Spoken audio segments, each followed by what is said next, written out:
Bali Obral, Summer Sales di Bali.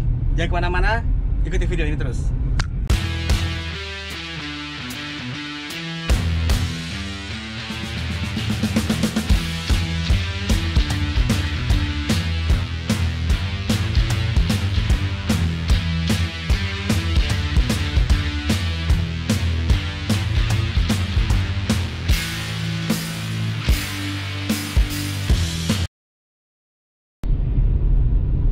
Hai guys, jumpa lagi dengan gue Oki Nisa. Gue si tukang villa yang sotoy. Sekarang ini tanggal 20 Juni ya, gue lagi menuju ke resort gue di Ubud. Sekarang udah jam setengah 11. Sebentar lagi gue nyampe di resort gue di Ubud. Dan pada video kali ini gue akan membahas obral di Bali ya, Summer Sales di Bali. Sekarang ini kita udah masuk ke Ubud guys. Kita udah masuk ke Ubud sekarang tanggal 20 Juni. Kita lihat apakah Ubud masih sepi seperti terakhir videoku 2 minggu lalu. Kita lihat.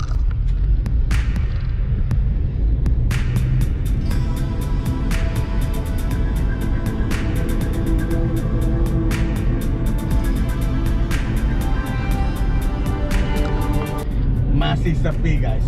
Ubud masih sepi. Sekarang udah tanggal 20 Juni ya. Jadi kondisi ini sudah berlangsung dari mulai awal Maret gitu. Sepi kayak begini udah mulai berlangsung dari mulai awal Maret. Sekarang sudah 20 Juni. Kita udah mau masuk ke Juli sebentar lagi. Kira-kira 10 harian lagi kita masuk ke Juli. Kondisi masih sepi kayak gini. Oke, ini sebentar lagi gue sampai. Kita lanjutin aja videonya nanti di resort gue ya. Biar lebih nyantai. Ini gue udah mau nyampe 50 meter lah.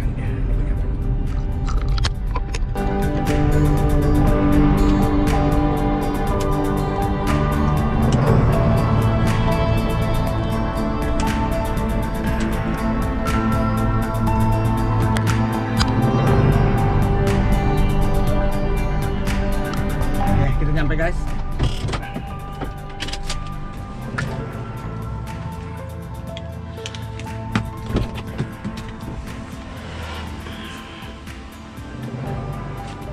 Gua urus-urus dulu, nanti kita lanjutin lagi ya. Oke, sekarang kita cari villa yang kosong. Kita lanjutin pembicaraan kita tadi.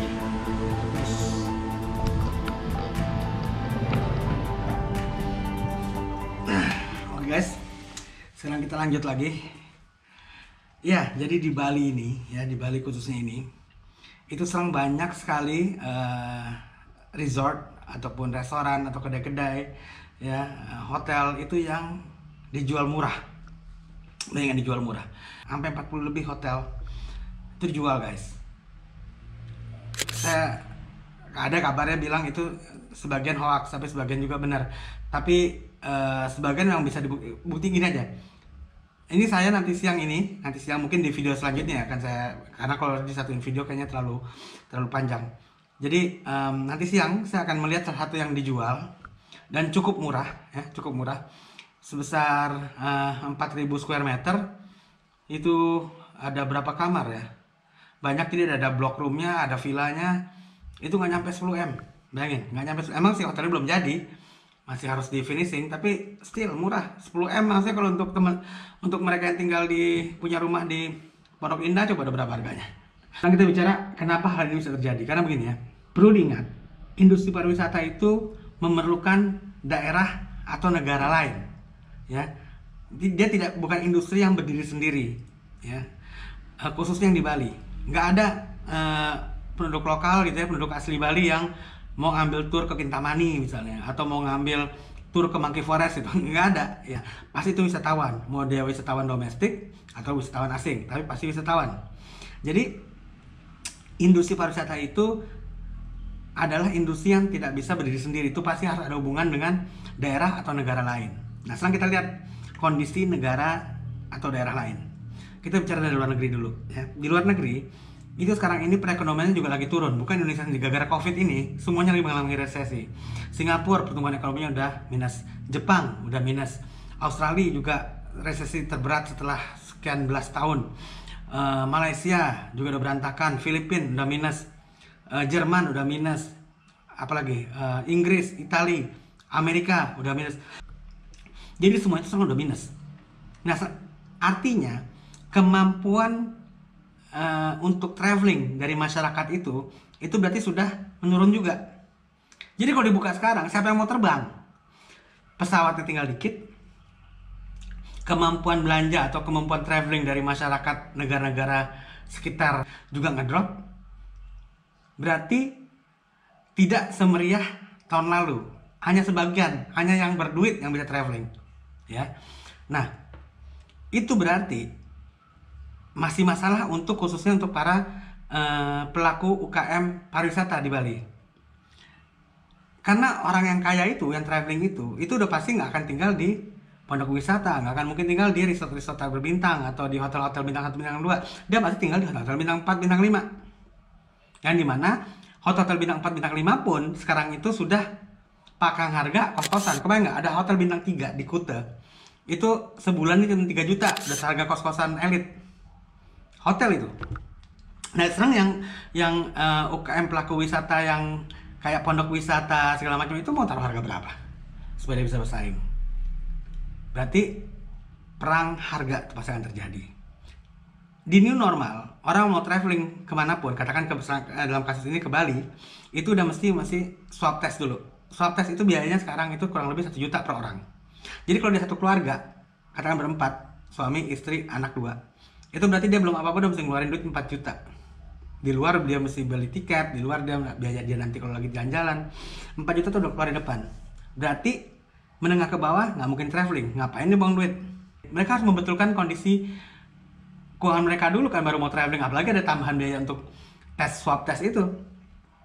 Jadi itu untuk kemampuan beli ya, kemampuan beli. Keamanan juga sekarang lagi nggak bisa diprediksi karena Laut Cina Selatan sekarang lagi memanas. Amerika makin banyak mengirim kapal perangnya. Australia juga udah mengirim kapal perangnya. Jepang mengirim kapal perangnya. Di Laut Cina Selatan nih, di utaranya Indonesia ya, di utaranya Natuna, Indonesia juga udah membuat persiapan di Natuna sekarang. Ya, dijaga. Singapura udah ngirim pasukannya. India sama Cina malah kabarnya udah tembak-tembakan. Ya, India sama Cina nih di perbatasan udah tembak-tembakan. Iran sama Israel juga udah tembak-tembak, udah memanas. Korea Utara sama Korea Selatan sekarang kembali memanas. Coba. Hampir seluruh negara di Asia ini sekarang lagi memanas nih, mau perang. Sekarang orang mau traveling mau lihat mana? Kalau keadaannya masih begini. Laut Cina Selatan tuh dekat, orang mau gimana mau ke Bali kalau di Laut Cina Selatan ada perang? Ya kan? Nah, berdasarkan alasan tersebut ya, banyak sekarang hotel-hotel memutuskan owner-ownernya untuk menjual saja dulu asetnya. Karena kalau dipertahankan, ini sekarang kayak benalu ini. Dia mesti bayar maintenance terus. Dia harus bayar maintenance terus. Sementara uang masuk nggak ada. Jadi mereka lebih memilih untuk melepas aja hotel-hotelnya. Nggak apa-apa, murah, yang penting dia dapat cash. Tahan dulu, udah aman, baru anak kantor mau mikir apakah membuat usaha baru ataukah apa. Nanti baru mereka pikirin. Yang penting sekarang narik cash dulu. Makanya sekarang banyak hotel-hotel itu dijual, ya. Malah yang belum jadi pun banyak dijual. Jadi kebetulan ini yang nanti saya mau lihat siang, tapi saya akan taruhnya di video berikutnya. Itu ada hotel yang belum jadi, ya, lumayan bagus di dekat Ubud juga, dekat sini. Itu mau dilepas, nggak mahal juga. Cuma sekitar 15 M untuk 4.000 meter square. Ntar saya mau lihat nanti untuk di video berikutnya ya. Nah, ini yang saya maksud obral. Atau hotel kecil itu sekarang udah banyak yang ngincar tuh, orang-orang asing, warga negara asing, yang untuk usaha masa tuanya nanti, untuk masa pensiunnya nanti dicaplok. Kayak resort kecil yang cuman 10 kamar, 15 kamar, 20 kamar, dicaplokin tuh ntar. Sehingga kalau ini didiamkan, bisa-bisa nanti UKM pariwisata Bali pun yang punya bukan orang kita lagi, orang asing. Karena mereka nggak mampu nih bertahan. Karena sekarang gini, seperti saya bilang tadi, karena kita nggak tahu berapa lama. Ada yang bilang pariwisata baru dibuka bulan Oktober. Tapi prediksi saya, orang baru mulai akan datang itu mulai lumayan naik itu pariwisata tuh baru bulan Desember. Sekarang bulan Juni ke Desember, berapa tuh? 6 bulan. Apa kita masih sanggup untuk tetap hidup seperti ini 6 bulan, nggak ada pemasukan? Bali beda sama daerah lain. Daerah lain dilonggarkan PSBB-nya. Ekonomi bisa berputar di situ, toko buka lagi, apa buka lagi. Nah kalau di Bali ini banyaknya orang usaha itu yang bersangkutan dengan pariwisata, ya kan? Toko souvenir, tour, bikin tour and travel, terus freelance mobil ya, driver, restoran, apa? Ya itu pondok wisata, guest house segala macam. Dilonggarkan pun PSBB, nggak mungkin orang Bali tinggal di guest house, kan nggak mungkin. Mereka punya rumah masing-masing. Kalau dibilang sekarang, ya berarti kita mesti ngerubah bisnisnya. Sekarang kalau misalnya sebuah guest house, sebuah pondok wisata, gimana mau ngerubahnya? Kan izin mesti ngerubah, perlu modal untuk merubah bentuk. Misalnya dari pondok wisata mau dirubah ke restoran, kan berarti dia mesti beli meja, beli kursi untuk makan, kan perlu modal lagi. Nggak mungkin kita pakai kredit di bank. Orang bank aja macet sekarang, kreditnya pada macet. Nah gitu. Jadi itulah yang kenapa sekarang terjadi obral besar-besaran. Tidak aja di pariwisata, tidak aja di industri pariwisata di Bali, tapi seperti saya bilang tadi, ini terjadi di semua industri. Share turun, ada sekelompok orang yang belanja. Gitu. Lalu gimana kita menyikapinya? Kalau menurut saya, tetap mau nggak mau kita mesti beradaptasi. Kayak saya sekarang, ya alhamdulillah sih, hotel saya masih ada masih ada satu villa sama 3 apartemen yang keisi, yang lainnya kosong, tapi masih mending lah, masih bisa untuk cover overhead ya. Sama itu juga saya jualan emas, istri saya jualan rendang ya, kita bikin rendang untuk delivery rendang.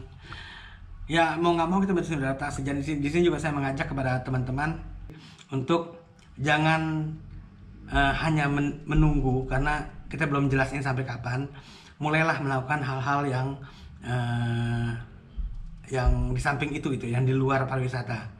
Ya kita semua mengharapkan supaya pariwisata cepat dibuka, tapi kita juga tidak bisa menutup mata. Negara lain juga lagi susah, kemampuan beli masyarakatnya juga masih ngedrop ya.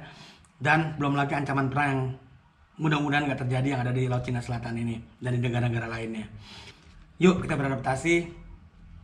Mau apapun itu, mau bisnis makanan, delivery, apapun, lakukan aja ya.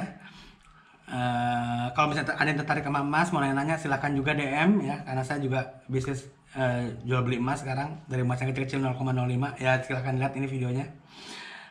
Atau bisnis makanan seperti istri saya bikin rendang atau apa aja. Jadi tetap semangat, mari kita berdoa supaya pariwisata Bali kembali seperti sedia kala.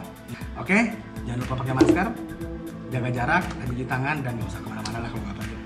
Oke, make sure subscribe karena di video berikutnya saya akan ajak teman-teman semua untuk melihat hotel yang mungkinan akan saya beli. Ya, kita belanja hotel sekarang.